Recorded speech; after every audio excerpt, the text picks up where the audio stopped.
भारत को ऑपरेशन सिंदूर पर एक बड़ी कूटनीतिक जीत मिली। कोलंबिया, जिसने पहले पाकिस्तान में मारे गए आतंकियों पर संवेदना जताई थी, अब आधिकारिक तौर पर अपना बयान वापस ले चुका है। ये भारत के लिए सिर्फ एक भावनात्मक नहीं बल्कि रणनीतिक सफलता है। नमस्कार, आप जुड़ चुके हैं नेक्स्ट जन ब्रॉडकास्ट से। मैं हूं अनिशा।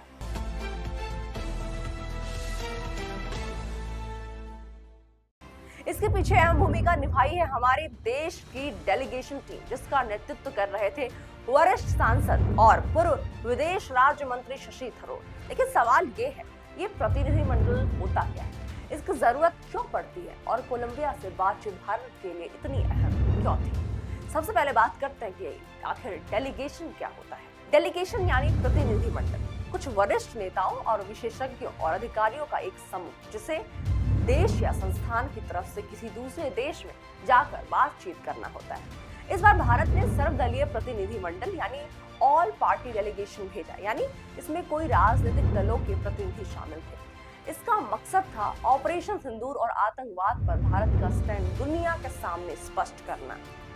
22 अप्रैल को जम्मू कश्मीर के पहलगाम में आतंकी हमले के बाद भारत ने पाकिस्तान के आतंकी ठिकानों पर ऑपरेशन सिंदूर के तहत बड़ी कार्रवाई की थी। इस पर कुछ देशों ने नासमझी में या अधूरी जानकारी के आधार पर बयान दिए, जिसमें कोलंबिया भी शामिल था। आखिर कोलंबिया क्यों गया डेलीगेशन टीम में, या फिर इतने विश्व मंच पे आखिर उसको क्या बताना था? कोलंबिया की सरकार ने ऑपरेशन सिंदूर के बाद पाकिस्तान में मारे गए आतंकियों के लिए संवेदना प्रकट की थी। ये भारत के लिए चौंकाने वाला था, क्योंकि ये आतंक के शिकार देश के बजाय आतंकियों के प्रति सहानुभूति दिखाने जैसा था। इसी के बाद भारत ने निर्णय लिया कि डिप्लोमेटिक लेवल पर सफाई हो और बातचीत होनी चाहिए।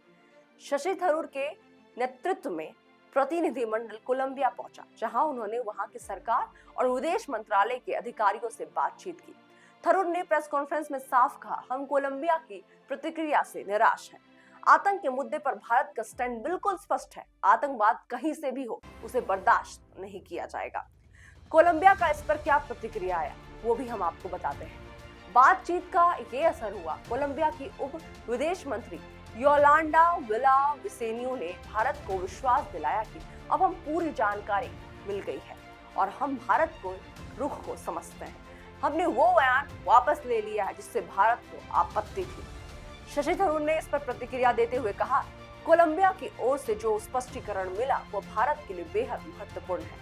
हम खुश हैं कि उन्होंने हमारे दृष्टिकोण को समझा और बयान को वापस लिया।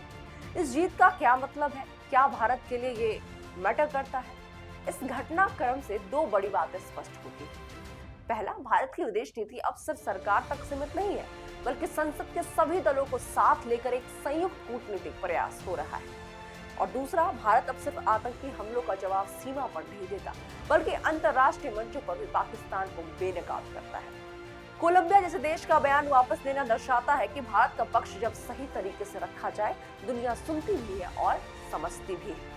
ऑपरेशन सिंदूर सिर्फ एक सैन्य कार्रवाई नहीं थी, ये भारत के उस आत्मविश्वास की तस्वीर है जिसमें हम आतंक के खिलाफ वैश्विक समर्थन चाहते हैं और डिप्लोमेटिक स्तर पर पूरी तैयारी के साथ आगे बढ़ रहे हैं।